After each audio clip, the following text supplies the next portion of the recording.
Salut à toutes et à tous, c'est Niki et bienvenue pour cette toute nouvelle vidéo. Après quelques débats et des éternelles personnes complètement délusionnales, je me suis rendu compte que tout le monde criait sur tous les toits que tel ou tel manga est un pilier ou un des plus grands mangas qui ait jamais existé. Et ce sans argument, bien évidemment. Donc aujourd'hui on va voir quels sont les piliers du shonen game. Attention par contre, même si ça semble simple à définir au prime abord, il est en réalité assez difficile de dire quels sont ou non les piliers du shonen game. Ce n'est pas par la popularité ou le nombre de ventes qu'un manga va être le plus gros pilier du shonen game ou autre. Ce qu'on cherche à savoir ici est plutôt quels sont les mangas qui ont été les plus importants et les plus influents. Parce qu'un manga populaire peut se contenter de réutiliser et ou se réapproprier toutes les notions établies par d'autres œuvres par le passé sans rien apporter à son tour. L'idée est donc d'imaginer le shonen game comme une maison. Sous cette maison se trouvent des piliers qui la maintiennent debout. Ainsi, si on supprime un shonen du shonen game sans que la maison ne s'effondre ou ne devienne instable, ça voudrait dire que ce shonen n'était pas un pilier mais un acteur influent à la limite.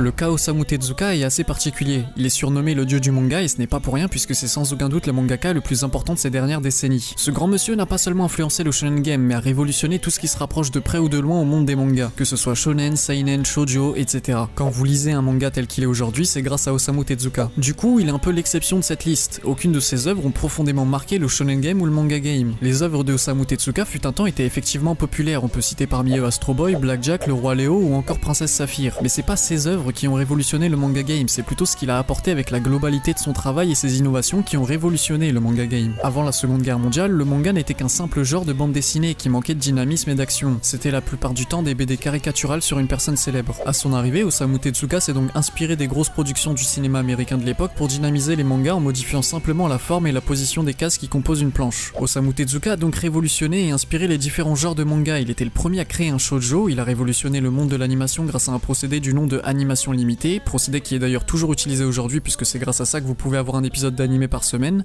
mais c'est pas tout. L'adaptation animée de son manga Le Roi Léo a inspiré l'un des plus grands Disney, à savoir Le Roi Lion, et fut d'ailleurs le premier animé à être diffusé dans l'Hexagone. Bref, il y a encore énormément à dire sur Osamu Tezuka, ça mériterait une vidéo dédiée, mais pour celle-ci on va éviter de tomber dans les hors-sujets et la rendre trop longue. Je pense que vous avez bien compris à quel point il était important pour le shonen game.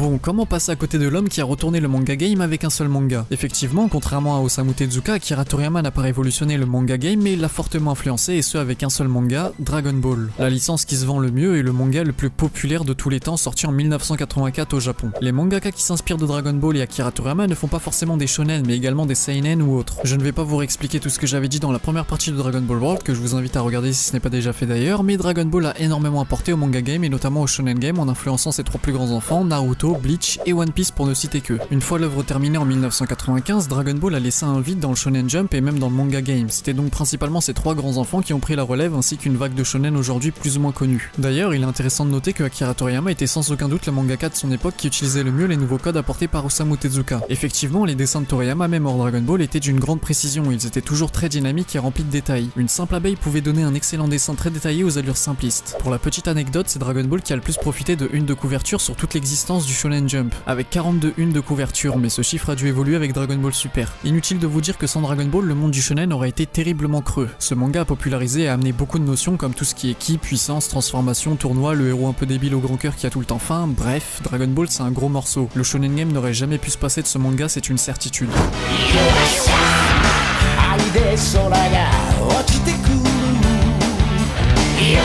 Hokuto no Ken, aussi appelé Ken le Survivant, est un manga dessiné par Tetsuo Hara et scénarisé par Beulonson. Avant que Dragon Ball explose en popularité, c'est Hokuto no Ken qui a été pendant longtemps le seul manga à tenir tête à Dragon Ball en termes de vente et de popularité. Encore aujourd'hui, Hokuto no Ken reste très populaire en plus d'être un classique du shonen game mais également une référence dans le monde du manga. Et j'ai juste à vous faire écouter ça.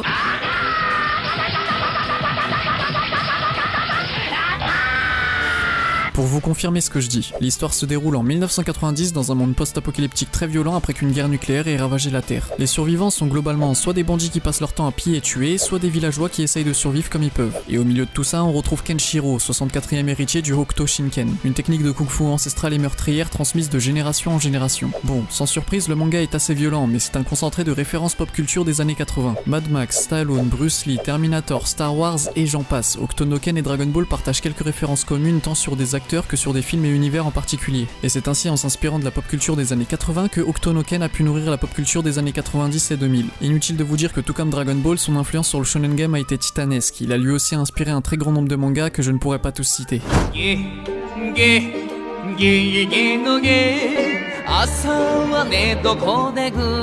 Gegege no Kitaro, et vous allez le voir, l'exception qui confirme la règle dans cette vidéo. Gegege no Kitaro est un manga de Shigeru Mizuki sorti en 1959 au Japon. Il raconte l'histoire d'un fantôme nommé Kitaro qui est en pleine désillusion face à la nature humaine. Ce manga se compose d'histoires courtes, intelligentes, comiques et sympas à suivre, mettant en scène les défauts des hommes via des créatures faisant partie du folklore japonais, les yokai. Ce manga a beau ne pas être dans le top 20 des mangas les plus vendus au monde, il n'en reste pas moins que celui-ci a inspiré un grand nombre de grosses têtes du shonen game actuel en popularisant ces fameux yokai. Pokémon, Bleach, Digimon, Ranma 1-2, Yokai Watch ou encore Inuyasha, c'est en partie grâce à Gegege no Kitaro qu'ils existent tels quels aujourd'hui. Comme quoi le nombre de ventes ne fait pas tout si ce n'est rien.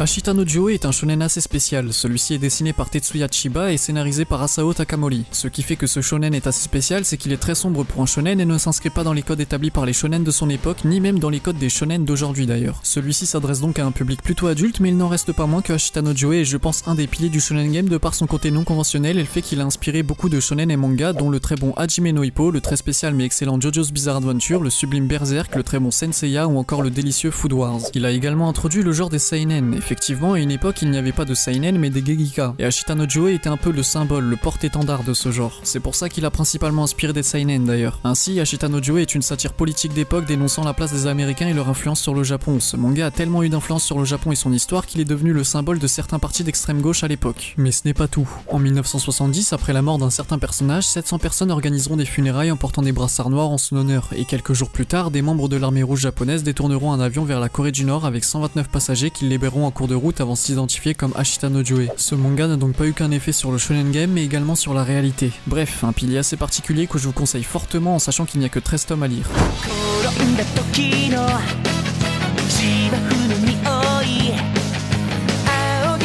Il est strictement impossible de passer à côté de Captain Tsubasa en faisant cette vidéo. C'est LA référence niveau manga de sport et notamment de foot. Si c'est aujourd'hui un classique et une grosse référence pop culture, Captain Tsubasa fut également un précurseur pour le genre. C'est lui qui a posé les bases et qui a permis l'arrivée de la majorité des mangas de sport que vous connaissez aujourd'hui. Quasiment aucun ne s'inspire pas au moins indirectement d'une manière ou d'une autre de Captain Tsubasa. Le manga raconte les aventures du jeune Tsubasa Ozora qui est fan et joueur de foot depuis tout jeune. Son rêve est de devenir joueur pro, participer au mondial et ainsi remporter la Coupe du Monde pour le Japon. Pour cela et heureusement pour lui, il est très talentueux, plein de potentiel et fera la rencontre de plusieurs joueurs très prometteurs ainsi que d'un ancien joueur pro nommé Roberto. Et oui, c'est incroyable, il suit partout, hein. Roberto aussi au foot, hein. C'est moi qui entraînais le petit Olive. Qui deviendra leur entraîneur. Et tout comme Ashita no Joe, Captain Tsubasa a lui aussi eu un impact sur la réalité. Après sa popularisation, le nombre de joueurs de foot au Japon a significativement augmenté et notamment chez les enfants voulant devenir joueurs pro. Personnellement, je trouve ça incroyable qu'un manga puisse autant faire rêver au point de populariser un sport dans tout un pays. Petite anecdote, le personnage Tsubasa est inspiré d'une personne réelle du nom de Kazuyoshi Miura. On le surnomme également King Kazu. Il a joué sur 4 continents différents et le deuxième meilleur buteur du Japon et détient le record du footballeur pro et du buteur pro le plus âgé. D'ailleurs, au moment où je vous parle, il fait toujours du foot. En conclusion, et pour bien vous faire comprendre la popularité qu'a eu Captain Tsubasa, je vous parlais tout à l'heure du fait que Dragon Ball détient le record du nombre de une de couverture sur le Shonen Jump. Et bien sachez que le manga derrière Dragon Ball est justement Captain Tsubasa avec 33 apparitions.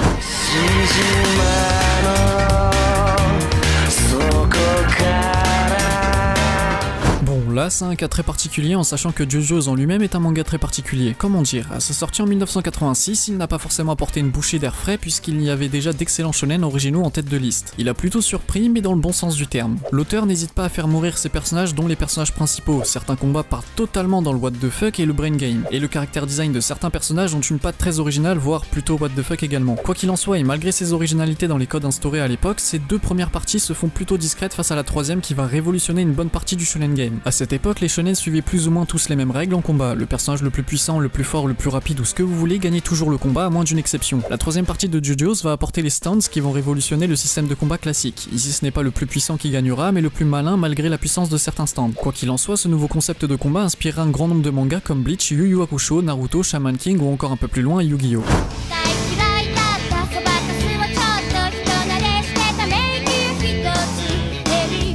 Sorti un an avant l'arrêt de Dragon Ball dans le Shonen Jump, Rurouni Kenshin eut un rôle crucial pour ce magazine. Comme dit plus tôt, l'arrêt de Dragon Ball avait laissé un grand vide dans le magazine. Du coup, avant que One Piece, Naruto et Bleach arrivent dans le game, fallait bien que quelqu'un garde le Shonen Jump en vie. Et c'est Rurouni Kenshin qui remplira ce rôle. Rurouni Kenshin raconte l'histoire d'un vagabond en quête de rédemption du nom de Imura Kenshin. Celui-ci est un ancien assassin qui a participé à l'avènement de l'ère Meiji. Kenshin a participé à de nombreux crimes au nom de la paix et s'est fait la promesse grâce à un sabre à lame inversée de ne plus jamais tuer personne. La popularité du manga explosa plus ou moins dans le même timing que l'arrêt de Dragon Ball et apportera apportera une bouffée d'air frais au magazine. Effectivement, celui-ci est un manga historique switchant entre comédie, romance, psychologie, drame et philosophie. C'est pas commun et même plutôt original, surtout pour le Shonen Jump. D'autant plus qu'à l'époque, il n'y avait quasiment que des combats au point et surréalistes. Revenir un peu aux sources et à un certain réalisme, ça n'a clairement pas fait de mal. Avec comme assistant Eiichiro Oda et Hiroki Takei, Rurouni Kenshin a principalement inspiré et influencé One Piece et Shaman King, mais on pourrait également citer l'excellent Gintama, le très bon Yu Yu Hakusho ou encore Bleach.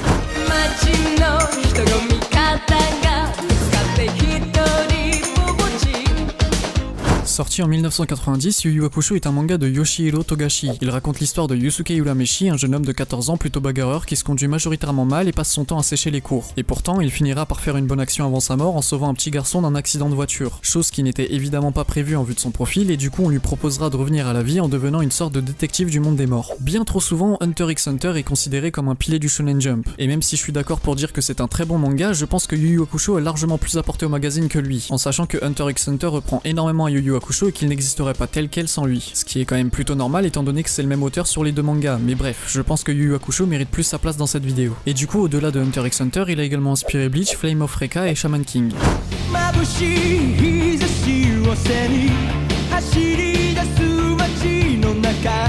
Slam Dunk est un manga de 31 volumes sorti en 1990 au Japon, et un peu à l'image de Captain Tsubasa qui a inspiré tous les mangas de sport qui suivront, Slam Dunk fera plus ou moins la même chose, mais pas trop non plus. Le manga raconte l'histoire de Hanamichi Sakuraki, un petit voyou qui n'est malheureusement pas très populaire auprès des filles. Celui-ci, en entrant dans son nouveau lycée, fera la rencontre de Haruko Agaki dont il tombera amoureux. Putain, pourquoi ils ont tous des noms compliqués à dire dans cette vidéo? Suite à ses conseils, celui-ci finira par s'inscrire au club de basket de son lycée. Slam Dunk est un manga vraiment agréable à suivre, il semble certes un peu vieux maintenant, mais il est tellement bien dessiné et rythmé que ça reste très agréable à lire même aujourd'hui. Comme dit plus tôt, Slam Dunk après l'explosion de sa popularité inspirera un grand nombre de mangas de sport mais également de basket, notamment le célèbre Kuroko no Basket. Au final, Slam Dunk c'est un peu le Captain Tsubasa du basket.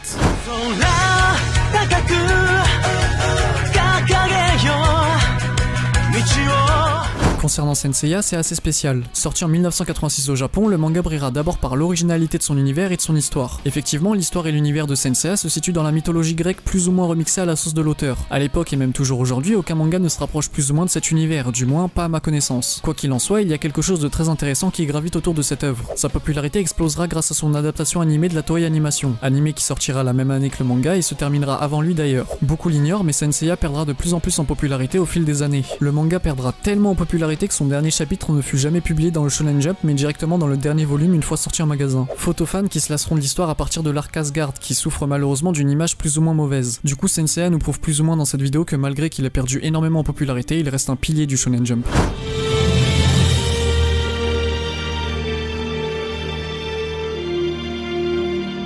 En conclusion et comme dit au début de la vidéo, difficile de citer tous les piliers que compose le Shonen Game. Pour cette vidéo, j'ai voulu m'intéresser uniquement aux plus vieux, au moins sortis avant 1995, puisque je ne pense pas que les derniers gros shonen en date ont eu le temps de faire leurs preuves en montrant qu'ils ont inspiré et influencé leur ère. Par contre, les shonen cités dans cette vidéo, eux, je sais qu'ils ont tous eu un impact conséquent sur le public et le game qu'ils composent. Je ne m'attends pas à mettre tout le monde d'accord avec cette vidéo, très loin de là, puisqu'une telle liste demande forcément une part de subjectivité ou manquera forcément de détails et d'informations. J'ai essayé de citer les plus gros shonen et les plus gros noms de ces dernières années en essayant de rester le plus neutre et le plus éloigné du nombre de ventes possible. La liste est évidemment désordonnée, un pilier n'est pas nécessairement plus important qu'un autre et surtout c'est quelque chose de pas quantifiable. On peut pas donner un chiffre précis sur le nombre de piliers du Shonen Game, on peut pas citer une tête de liste. Chaque pilier a eu son influence à sa manière. J'aurais également pu citer des mangas comme Yu-Gi-Oh, One Piece, Naruto, City Hunter et j'en passe, mais difficile de finir la vidéo dans ce cas-là. D'ailleurs je le précise maintenant, mais c'est pas parce que votre manga favori a pas été cité qu'il est pas important ou qu'il est naze. Très loin de là, continuez à faire voyager votre conscience, à améliorer votre culture et à kiffer en lisant des mangas, c'est tout ce qui importe au final. Bref, j'espère que cette vidéo vous aura plu, n'hésitez pas à la liker, à la partager si c'est le cas, à vous abonner à la chaîne si ce n'est pas déjà fait, à regarder une petite pub sur YouTube pour soutenir la chaîne et en attendant une toute prochaine vidéo, je vous dis ciao tout le monde.